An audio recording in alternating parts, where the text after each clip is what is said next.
নমস্কাৰ বাইদেউসকল অসম ৰাজ্যিক অংগনবাড়ী কৰ্মী আৰু সহায়িকা সন্থাই যোৱা 24/6/2024 তাৰিখে এই সাৰ্কুলাৰ নং 13খন প্ৰকাশ কৰিছে। সাৰ্কুলাৰখনৰ ওপৰত আছে ৰাজ্যিক কমিটিৰ সদস্য জিলা প্ৰকল্প সভানেত্ৰী সম্পাদিকা সকললৈ সাৰ্কুলাৰ। তলত কৈছে প্ৰিয় বান্ধৱীসকল অভিনন্দন গ্ৰহণ কৰিব। যোৱা 23 জুন 2024 তাৰিখে অসম ৰাজ্যিক অংগনবাড়ী কৰ্মী আৰু সহায়িকা সন্থাৰ ৰাজ্যিক বিষয়ববীয়াৰ বৰ্ধিত সভা অনুষ্ঠিত হৈ যায়। সন্থাৰ স্থায়ী সভানেত্ৰী জয়মতী দাসৰ সভানেতৃত্বত পৰিচালিত হোৱা সভাত 58 জন সদস্য উপস্থিত থাকে। সভাত CITUৰ ৰাজ্যিক কমিটিৰ সাধাৰণ সম্পাদক কমৰেড তপন শৰ্মা ডাঙৰীয়াও উপস্থিত থাকে। তাৰ তলত কৈছে সিদ্ধান্তসমূহ।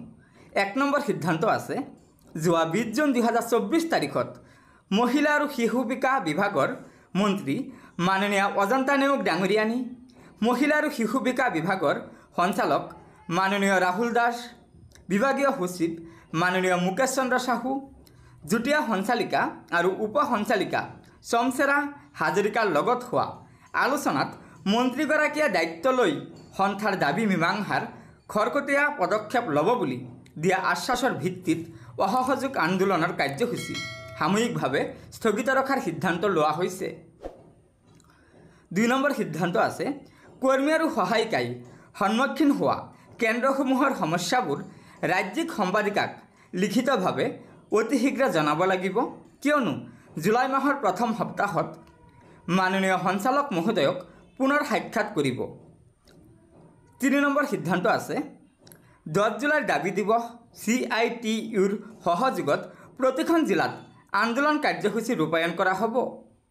এই কাৰ্যসূচী সফল কৰাৰ বাবে সন্থাৰ প্ৰতিটো প্ৰকল্পৰ নেতৃত্বই সংশ্লিষ্ট C2ৰ জিলা কমিটিৰ লগত সহযোগ কৰিব। এই ক্ষেত্ৰত সন্থাৰ জিলা কমিটিয়ে উদ্যোগ ল'ব লাগিব।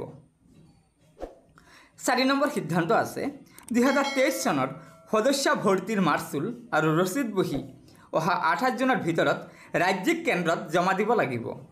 5 নম্বৰত কৈছে জুলাই বা আগষ্ট মাহৰ ভিতৰত প্ৰতিখন জিলা আৰু প্ৰকল্প কমিটিৰ বৈঠক অনুষ্ঠিত কৰিব লাগিব। এই সময়খিনিৰ ভিতৰতে প্ৰতিখন জিলাই শিক্ষা শিবিৰ বা কৰ্মশালা অনুষ্ঠিত কৰিব লাগিব।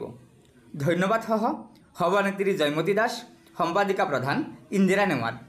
গতিকে বাইদেউসকল এয়া নিশ্চয় ৰাজ্যৰ অংগনবাড়ী কৰ্মী আৰু সহায়িকাসকলৰ স্বাৰ্থত অসম ৰাজ্যিক অংগনবাড়ী কৰ্মী আৰু সহায়িকা সন্থাই বহুকেইটা গুৰুত্বপূৰ্ণ সিদ্ধান্ত লৈছে, যিকেইটা সিদ্ধান্ত আমাৰ ৰাজ্যৰ প্ৰতিগৰাকী অংগনবাড়ী কৰ্মী আৰু সহায়িকাই জনাটো অত্যন্ত প্ৰয়োজন।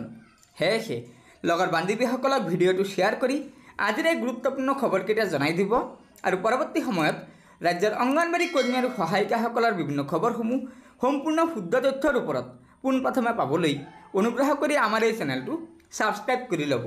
ধন্যবাদ।